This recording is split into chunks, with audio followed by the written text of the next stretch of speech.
ये गोटे अति माने आत्मशुद्धि आत्मचिंतन आउ गोटे आत्मा को शांति देला भलिया ये कार्यक्रमटी प्रति वर्ष एठी हुए किंतु ए वर्ष ये जो कार्यक्रमटी हेची प्रकृत रे अति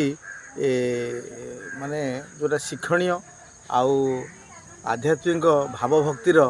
एक आदर्श निदर्शन आ प्रति वर्ष भली ए वर्ष कि मुख्य आकर्षण आमर थिले जड़े प्रवचक तांको ना होची वीरेंद्र पंडा महोदय जे कि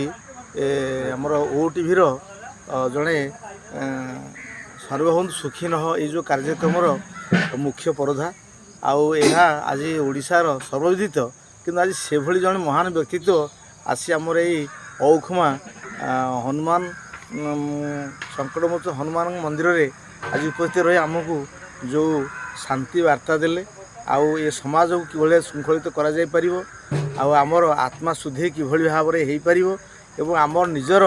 चारित्रिक शुद्धि किभली हेई परिबो एवं आमको ये समाजर गोटे उत्तम मार्गदर्शन देकी जाइथिबारु आमे समस्त बहुत आनंदित कृतज्ञ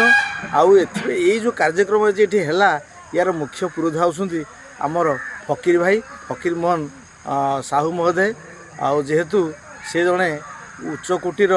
आध्यात्मिक चिंताधारा लोक से मु एठिकार जड़े सभ्य बा भक्त नहले अदिन मु पहुँचली किंतु प्रकृत में मत लगिला ये कार्यक्रमटी प्रकृत में आम अंचल पे आम समस्त अति